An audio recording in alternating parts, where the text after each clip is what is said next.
Bonjour, bonjour, bienvenue sur le plateau de Bâti Journal TV.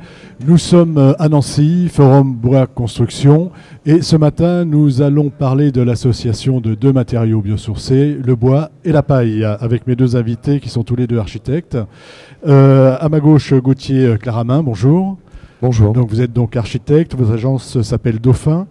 Est-ce que vous pouvez nous raconter un petit peu ce que vous faites dans votre agence, enfin sur quel type de projet vous travaillez et un petit descriptif de votre agence? L'agence, sa pratique est assez ouverte, on a une commande assez variée, mais enfin qu'on pourrait réduire grosso modo à une part de logement et une part d'équipement public, avec comme tronc commun une préoccupation pour le bioclimatisme et le caractère environnemental Des projets. des projets. À côté de vous, monsieur Luca Gaudenzi. Bonjour, Bonjour. vous êtes architecte également, et votre agence c'est NZI, c'est ça? NZI Architecte. NZI Architecte. Même question, sur quel type de projet vous intervenez, à quoi ressemble votre agence? Alors nous, c'est une agence d'une dizaine de personnes. Je suis associé à Sandra De Giorgio, qui est également architecte et qui n'est pas ici aujourd'hui. Nous également, on travaille sur des sujets de logement social et des équipements publics. Et effectivement, on a une petite tendance à travailler avec des éléments qui respectent l'environnement d'entrée, on va dire. D'entrée de jeu. Oui. Et donc apparemment, la solution bois-paille vous apparaît comme une bonne solution à tous les deux. Et avant de parler des projets, de voir un peu les projets en paille que vous réalisez, je voudrais vous demander à tous les deux, pourquoi la paille, pourquoi le bois, pourquoi la paille? Allez-y, allez. En réalité, la question qui est liée au bois, c'est une question qui est assez évidente, je pense, de nos jours, la notion de structure. Comment porter un bâtiment en fonction de sa fonction, son échelle, etc. Ça paraît un peu comme une évidence. Son association avec la paille, pour ce qui nous regarde, ça a été une question un peu personnelle parce que c'est un matériau qu'on a découvert en allant visiter un site sur lequel on était consulté. Et donc, sur la route, en fait, on a découvert des bottes de paille et on s'est intéressé, on va dire, dans le voyage. Mais on n'avait aucune connaissance de ce type de matériau. Et à partir de là, en fait, on s'est un peu jeté sur cette... Ça a apparu comme une évidence parce que vous étiez vous arriviez dans une région rurale avec de la paille, d'utiliser ce matériau. C'est ça, parce que c'est une question qui est liée à l'architecture avant tout et pas forcément à la technique à proprement parler. Et donc, c'est pour ça qu'on a trouvé que cette solution, elle pouvait être cohérente avec le projet qu'on avait à faire. Et ensuite... Il faut d'abord que ce soit en cohérence, hein. C'est pas le matériau qui s'impose, c'est l'architecture. Ça, c'est un peu notre credo, on va dire. C'est-à-dire qu'on reste avant tout architecte, et à partir de là, on réfléchit en fonction des sujets, des sites. Faut qu'on amène du sens dans le travail qu'on mène, et en fonction de là, on choisit avec des matériaux qui peuvent être traditionnels, contemporains, ou encore à venir, ou des combinaisons qui peuvent être faites. De votre côté, comment ça s'est passé, la rencontre avec la paille, on va dire? La rencontre avec la paille s'est faite en 2011, il me semble. On avait déjà, dès la création, l'intuition qu'il fallait qu'on aille vers des matériaux dont on aurait le plaisir à les pratiquer nous-mêmes, à les manipuler, quoi. Et on partageait, parce qu'on est 5 associés, nous. Donc on se fait des séances comme ça d'autoconviction partagée. Donc là, il y a quelque chose qui s'est construit assez lentement autour de ça, et ensuite on est parti un peu à l'aventure. La paille, elle existait déjà dans les mœurs, même si elle était marginale, et elle a progressé énormément depuis. Mais on savait qu'il y avait des pistes qui pouvaient nous affranchir des matériaux dits conventionnels qui déjà sans être capables de comprendre ce qui nous motivait, nous paraissaient un peu pauvres, quoi. Et la combinaison bois et paille s'est faite assez vite, mais on est parti du bois quand même. On est parti du bois par amour pour le potentiel structurel du matériau, par tout ce qu'il dégage, à la fois sur le plan symbolique. Là, c'est un chantier qu'on a en cours en Dordogne. Mais le problème du bois, c'est que c'est qu'un squelette qu'il faut remplir, et qui en plus, quand on parle de mur ossature bois, bien souvent a des carences d'inertie, de déphasage, de masse, quoi.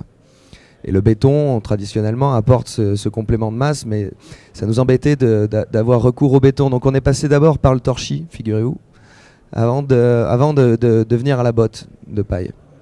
Et la botte de paille, la première fois qu'on l'a travaillée, c'était pour une installation au domaine de Chaumont, sur Loire, parce qu'ils font un festival comme ça.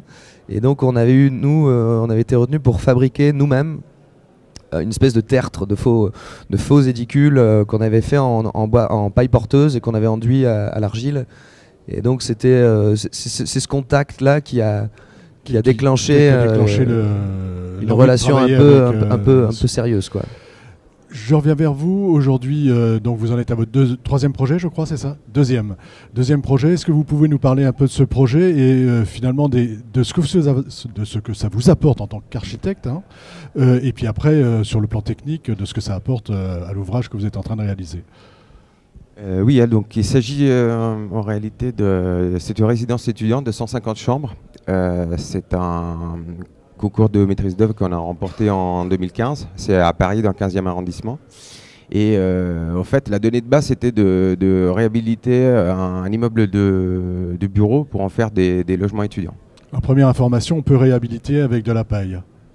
Oui, on peut réhabiliter avec la paille. Il faut voir comment on le fait, quelle est la taille et l'ampleur du projet. Pas forcément en largeur, mais plutôt en hauteur, parce que c'est là où commencent les discussions avec énormément d'intervenants autour de nous.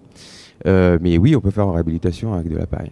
Et on peut aussi, avant de parler de comment on le fait, savoir qu'on peut réemployer des immeubles qui existent, qui ont des qualités indéniables pour une fonction, qui si transportés après sur une autre fonction, ils peuvent devenir géniales. Donc ça, c'est déjà quelque chose qui était super pour nous.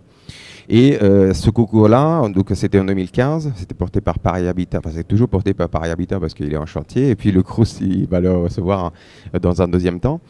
En réalité, on venait déjà d'une première opération de 13 maisons en bois paille, et c'est là où on s'est dit, tiens, c'est quand même... Il y a une antinomie un peu entre la ville et le système rural, d'un premier lieu. Et en ville, on a beaucoup de problèmes à utiliser des matériaux biosourcés parce que comme ils ont besoin de beaucoup de place, notamment la paille, en fait, comme le foncier il est très très important en termes de coûts, qui pourrait nous permettre de mettre en place un système de ce type-là? Là, on réhabilitait et on avait de la place. Donc ça a été l'occasion. Vous avez de la place. En fait, ce que vous faites, vous curez complètement le bâtiment, vous regardez la structure et vous venez appliquer une façade bois-paille sur le... Comme on l'a vu sur l'image de chantier tout à l'heure, en fait, le bâtiment il est complètement nettoyé de tous ses aspérités, y compris des amiantages, etc., etc. Et ensuite, on vient, comme on le voit, rajouter des panneaux en nez de dalle.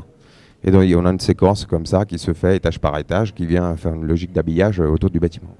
Alors, je vous demandais tout à l'heure votre vision de l'architecte. Donc, hein, qu'est-ce que vous apporte ce système-là, en dehors du fait que ce soit de la paille, au plan de votre approche de conception architecturale?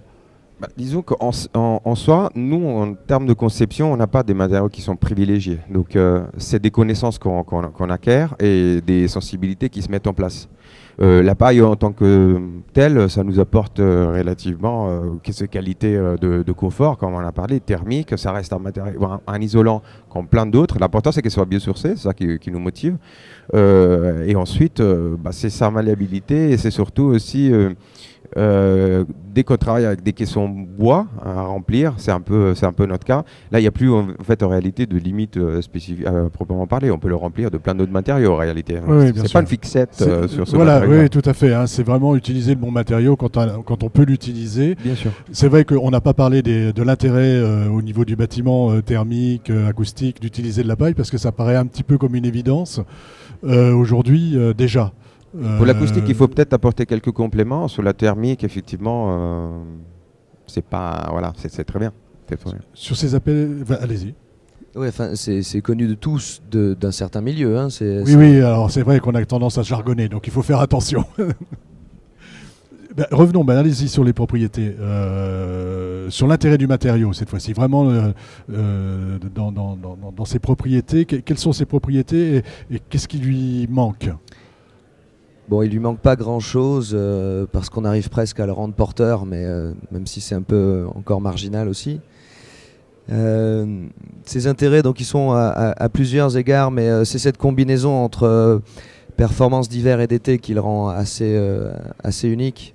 Alors, Julien, qui intervient tout à l'heure, et qui est ingénieur environnemental, pourra en parler avec beaucoup plus de ferveur encore, mais lui, quand il m'en parle, il y a quelque chose de presque de magique là-dedans.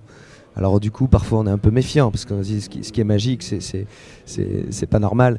Mais c'est vrai qu'il y a, à la fois, à cause de son épaisseur déjà, dans la botte d'épaisseur standard de 36 cm, même si c'est assez dense, on a un bon air, quoi. On a une résistance thermique assez importante, même si le lambda, donc, lui-même n'est pas comparable à des laines classiques. Mais c'est conditionné en 37 cm. Lambda, conductivité thermique. Hein, la conductivité thermique, oui, pardon. Ouais. Excusez-moi pour le jargon. Donc il y a une bonne résistance thermique qui le rend donc suffisant pour l'hiver, et largement suffisant, même en mur, en toiture. On est déjà largement dans ce qui est attendu par la norme. Dans l'habillage ensuite, on a le choix d'enduit, de oui, bardage. Mais avant ça, je voudrais simplement revenir sur l'autre caractère, c'est celui du confort d'été. Parce que la spécificité de ce matériau et certains autres, c'est qu'à la fois il est dense, lourd, donc il rapporte cette carence en inertie et en déphasage qu'on a traditionnellement non, mais conventionnellement dans l'ossature bois. Et en plus, il a, comme la plupart des biosourcés, dès lors que sa surface de contact avec l'air intérieur est traitée en conséquence, des propriétés de régulation hygrothermique. C'est-à-dire qu'il est capable de décréter du coup et de gérer un peu l'humidité qui va se déplacer dans le mur, la vapeur d'eau, la vapeur d'eau. Et ça contribue très fortement au confort d'été. Entre autres, parce qu'il y a aussi du coup les conforts, ce que je vous disais tout à l'heure en off, confort, qualité de l'air, acoustique. Voilà, il y a comme ça une espèce d'éventail des conforts que déjà ce matériau-là suffit à quasi régler. Voilà. Et combiné à d'autres, donc en structure en bois, avec des enduits terre par exemple, quand on est en intérieur, où voilà, là on commence à être assez exceptionnel. Assez exceptionnel en termes de confort. Parlez-nous de l'internat, je me souviens plus du nom de l'endroit. Les Blés en herbe, on l'a baptisé. Les Blés en herbe.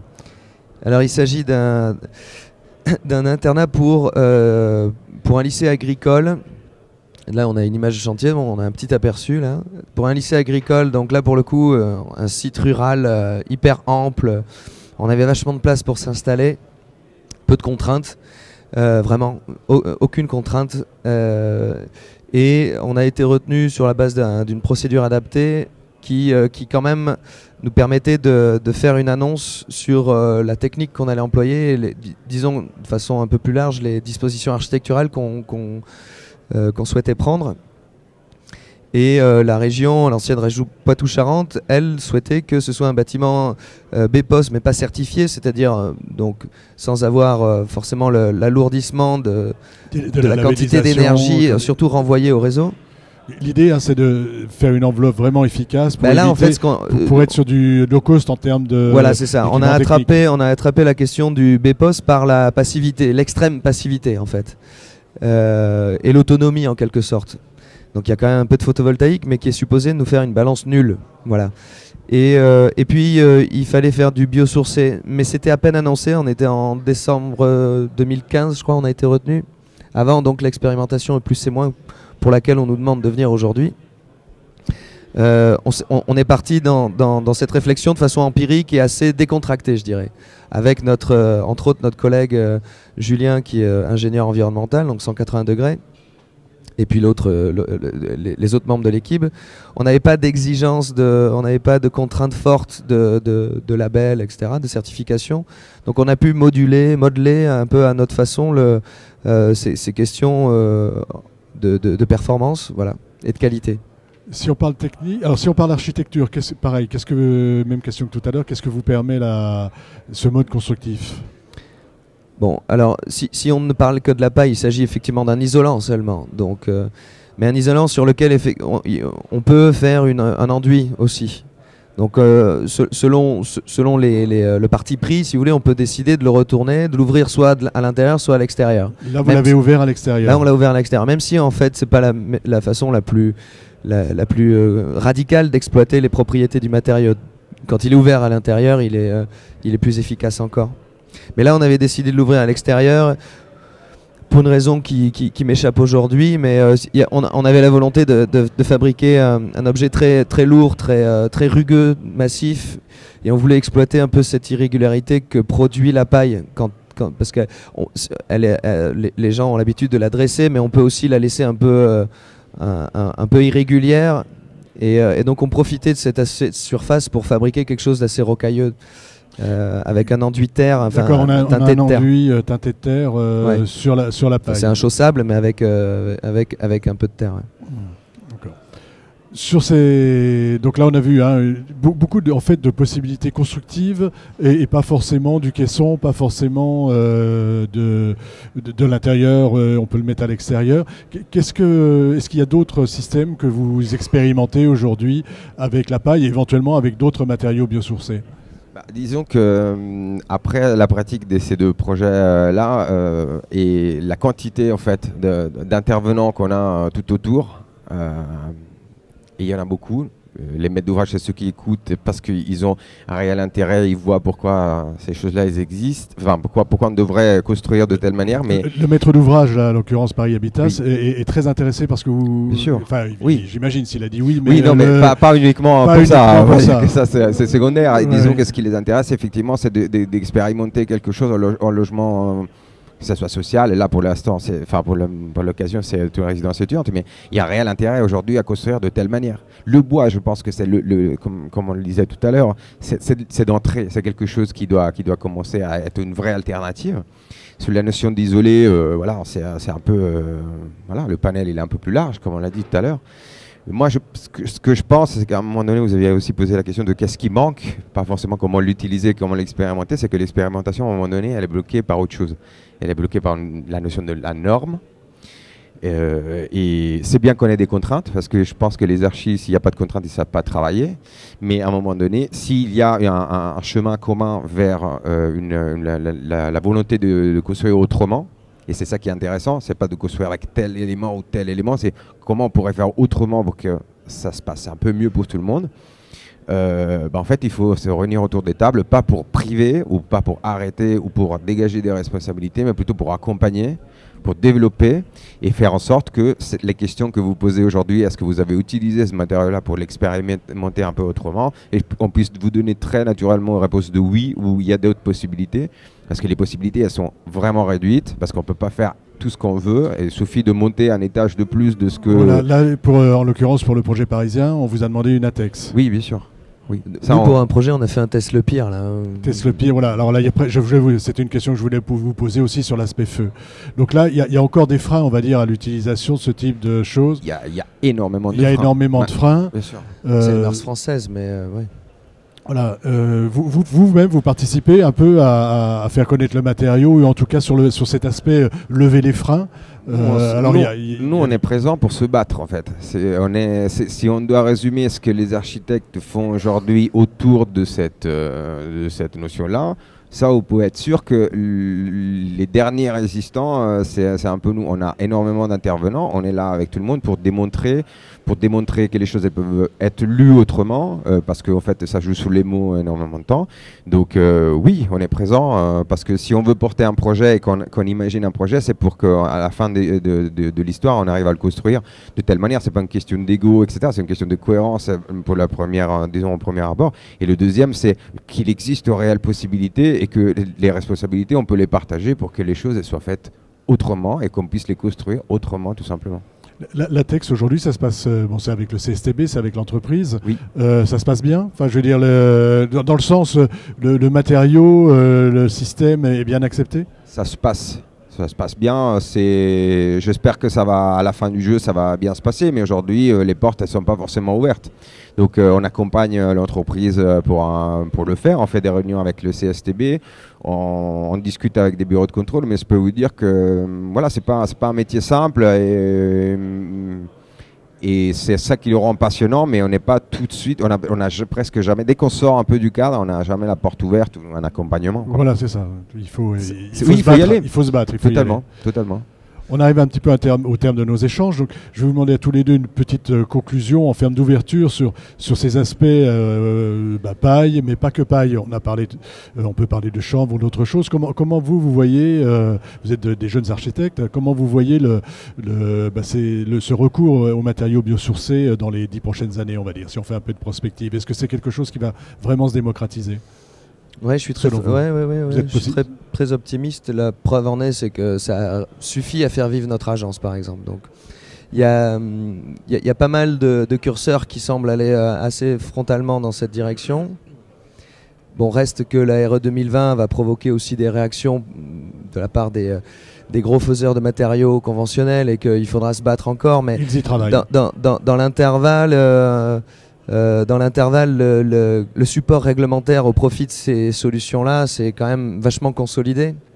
Et même si effectivement on a encore des tests à faire, les démarches sont de plus en plus, partagées, fluidifiées, voilà.